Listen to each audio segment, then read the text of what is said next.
Alright, well, sorry about the noise from the heater up there, but it's a really super cold day. It is Thanksgiving, but we're already eating Thanksgiving dinner, and thought I'd come out and pedal on the car a little bit. First thing I was going to do is get all the new valve springs, seals, and all that stuff on the heads. And quick update on the dual spring. If you watched the other video, then I was reading the recommendations on not using the inner spring on your braking period on the cam. But I called Brian Tooley and they told me to run both springs. They said there really is no braking procedure on a roller cam, and Comp Cams is the one that grinds their cams, and they say they just probably put that in there just to cover themselves on camshafts, but they said absolutely not. Run both springs, put everything together as you would, and just start the car up and run it. He says I don't even need to, there's no real point in running it for 30 minutes at 2500 RPM or any of that. I mean, it's a roller cam, so just start it, let it run for a little bit, let it get warm, and however. But anyways, so the first thing I'm going to do is pluck all these off here. They generally come off pretty easy. There you go.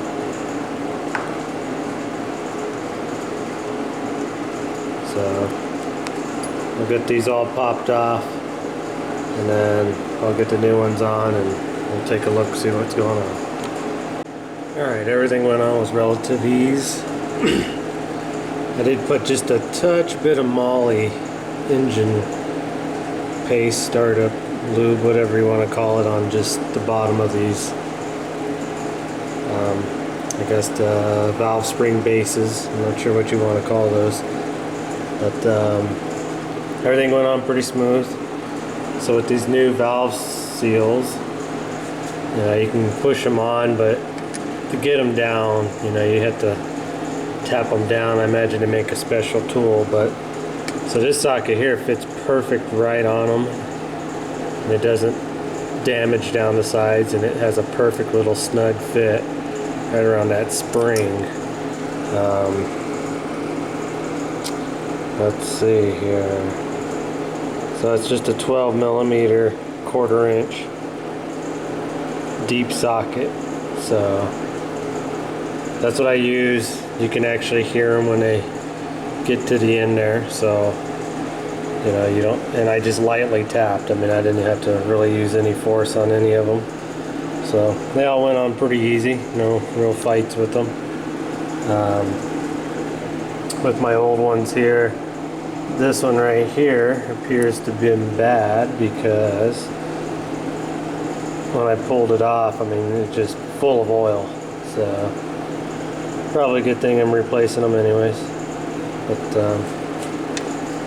well, anyways, that's all those. The next thing I'm gonna start doing is getting these double springs put on, and we'll go from there. Alright, homemade tool for the win again. The only thing different is I had a couple little washers here on pulling the old springs off, but I had to take those off, so I had a good 1/4 inch of thread before I started pushing down, and it almost bottoms out completely to get the retainers on. And the other thing I did totally different is, instead of using my impact,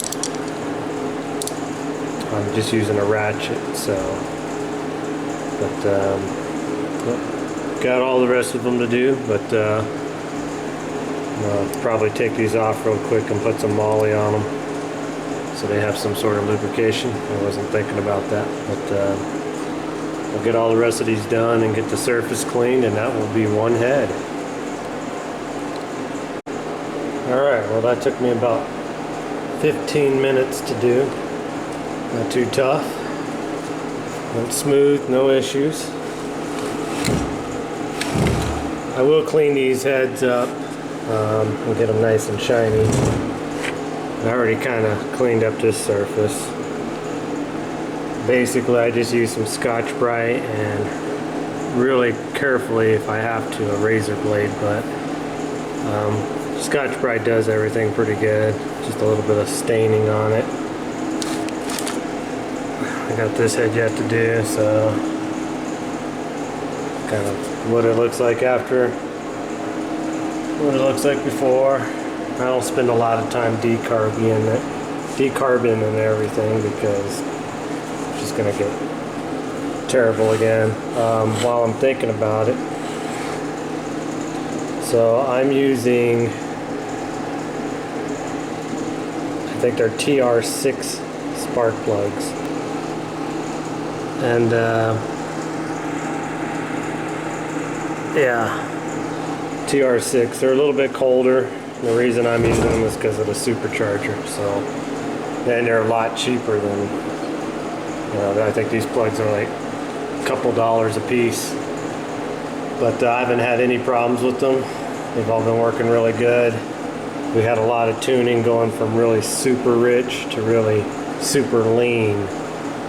So that's kind of why I think these chambers are so black and gross looking, and then my spark plugs are looking like they're running too lean, but I actually just put those spark plugs in there maybe a week or so before we tore this apart, because like I said, we've been doing a lot of fuel tuning with it, and I think we got the right mixture, and I didn't get to drive it very much that last week or so, so I might have 50 miles of runtime on it, but my air fuel ratio gauge is reading as it should and has a good even burn at idle. It's idling around 14, and when you get into the supercharger and boost, it'll drop right down to 11.5. So I think we're doing really good on our fuel ratio. So, well, I'm gonna grab the cam. We'll slap the cam inside the motor and get a cylinder head put on anyways, and that way I can kind of show you how I do that and get this motor put together. Alright, well, a cam install is a cam install, so just go easy. Thread yourself a couple of long bolts on the end there so you have some leverage to get it in good and straight, and put some assembly lube on there. I'm just using this Molly graphite stuff. The reason I'm using that is because it's kind of like a thick paste, because I may not get this motor started right away, so I definitely want it to just kind of hang out on the lobes and everything. But next thing I'm going to do is put the lifters in, and I got them over there in order. Just going to put some assembly lube on the outsides of them and plop them all in there. Put the lifter, retainer, plastic things in, and we'll be ready for a head here. Now, somebody told me you could put them in just like this. Put them in a little retainer plastic thing and stick them down in there, so I guess we'll see if that'll actually work.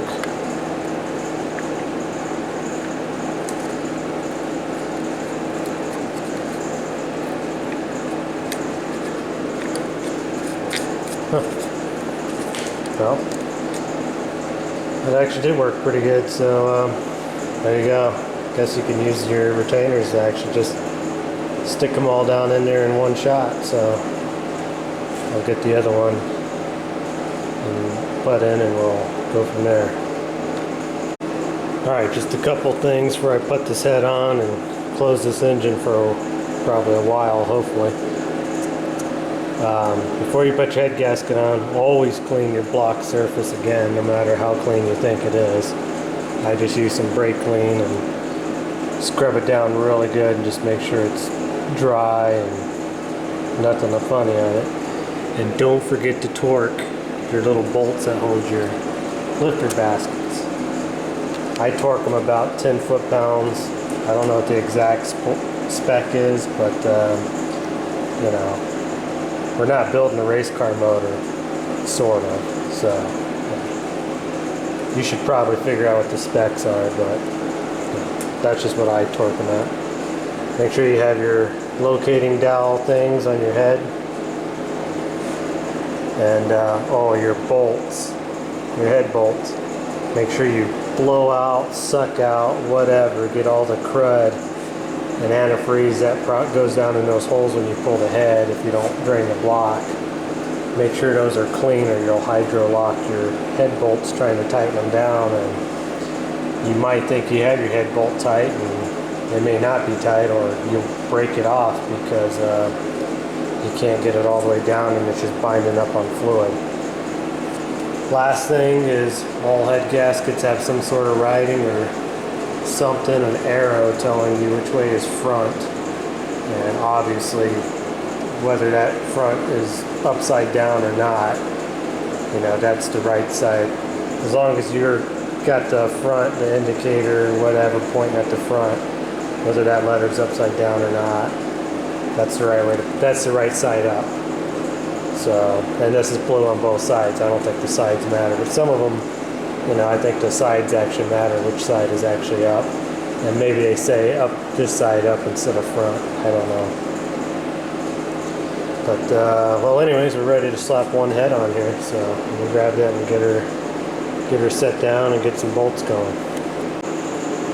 Okay, so since this is an old style, first generation, whatever, it's got 3 different head bolt links.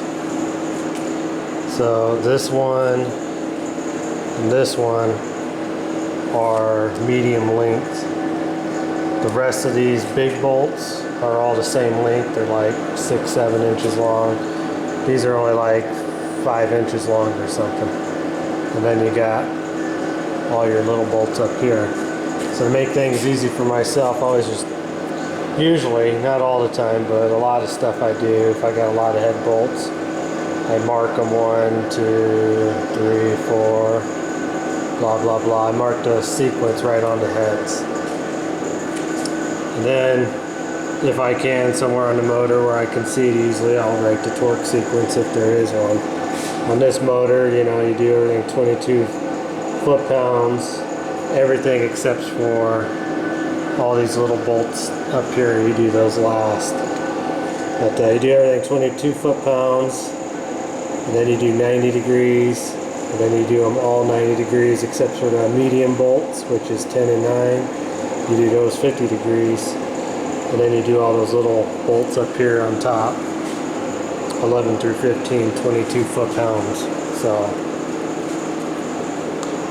I'm going to get this torqued on there, and that'll be this head.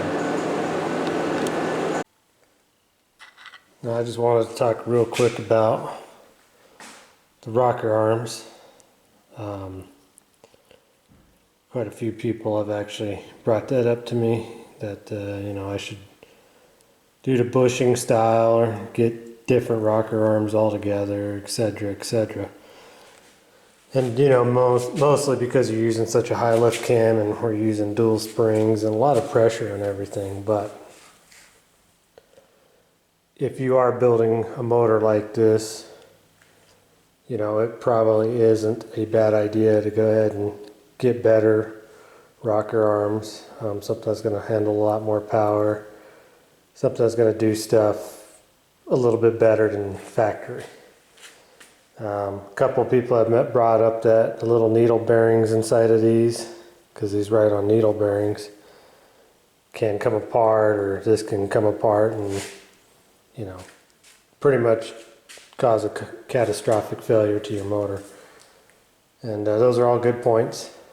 But, you know, as you probably are figuring out really quick how cheap I am on building stuff, you know, I'm dedicating these videos to, you know, how far you can push a stock motor without spending a whole ton of money and getting the most power out of it, you know.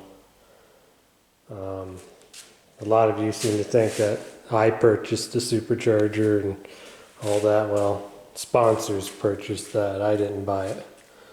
You know, that wasn't what I was going to do. I mean, it's something I wanted to go boost one way or another, but the supercharger wasn't on my list and wasn't exactly what I was going to do. But since I got it, and now I got to build around it to make it work properly, you know, again, this is the most budget way I can show you how to do that. And having the right cam, the right springs, you know, the right setup for a supercharger, especially if you're trying to go over what that one can do, because from the factory, those do about 2-3 pounds of boost. You know, we're doing around 8 to 10. And, you know, doing that kind of boost, you got to have your stuff built right, or you're going to just leak off boost and lose power. And that's exactly what was happening to me at the top end of things. Now, somebody else brought up the CCP jam cam is made for centrifugal style blowers, superchargers. And that is true. That's exactly what that cam is made for. It's not actually made for a root style supercharger. However, I'm not building this engine to get maximum low-end power that the supercharger is going to produce. I'm building the engine for top-end horsepower, you know, so when I go back to Bonneville, I got all the power I can get at the top end where I'm trying to get those last few miles an hour in the last little bit of runway I have. I'm not building this to be a tire burning machine or a really fast quarter-mile machine. I'm building it for top speed. So that's just one thing I want to clarify with everybody. You know, this cam is designed for centrifugal, top end, very aggressive cam for top end building power. The cam that you might want to get if you're just building a supercharger, a root style supercharger, you're going to want to get the PDS cam, which is positive displacement supercharger cam, and they make various stages of those. That's the other reason I went with this cam. It's only one cam, there are no stages to it. It's a super aggressive cam, and it's kind of what I'm looking for. I'm looking for that top end third gear pull horsepower. So you know, just keep that in mind before people in the future start watching this and getting confused about the CCP jam cam on a root style supercharger. There's a theory behind our madness, and we go dyno it and it turns out it's absolutely worthless and it's not doing anything for us, then we'll get a stage 3 PDS cam. And you know, that's why I'm doing these videos. It's experimental. We're learning. You can learn from my failures, and that way you know this won't work, even though on paper it should work really good, but will it work in reality? I don't know. Neither does Brian Tooley. They say they don't really know, but anything's possible, and it's not going to blow up the engine. So that's why we're doing the CCP jam cam kit in this. So that should hopefully clarify all that. But back to the rocker arms. Yes, I never tell anybody there's a wrong way to do stuff, but there's the wrong way, there's the right way, there's the cheap way. The cheap way is kind of in between the right and wrong way. And that's where I'm always at. So whether this works and these rocker arms hold up and don't blow apart, great, you know, that's good for me, but every motor's different. Everything is different on how things happen. So this is just showing you kind of what you can do, but you know, this might be a total failure, and then we'll all know and can move on, and I'll get different parts, and it's all on my dime and not your dime. So that's the best I can tell you on this stuff. But anyways, like I said, so I do appreciate the people that bring stuff up like that, and that's why I'm going to voice their opinions on here too, because they're absolutely right to do this the right way and not have any catastrophic failures, and everything's going to be great. Is you should get the better rocker arms, the bushing kit, whatever you decide you can do and afford, and do it the right way, and don't be in a hurry to put your motor together. But you know,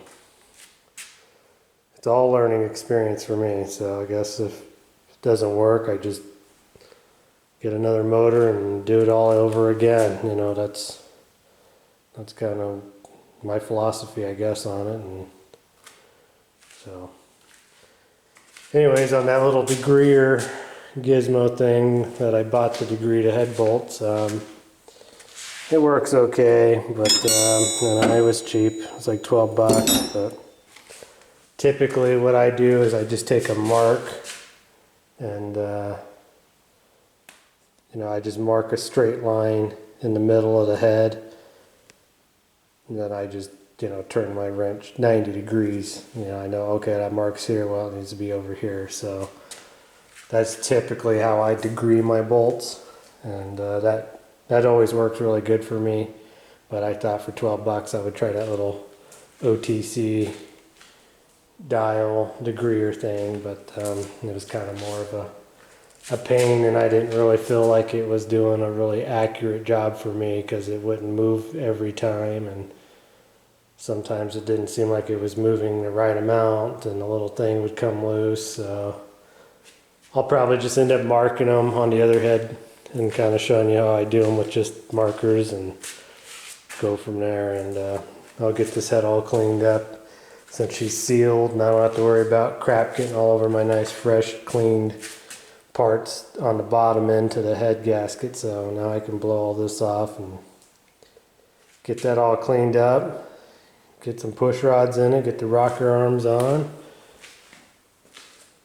and do everything I just did to that head to this head. So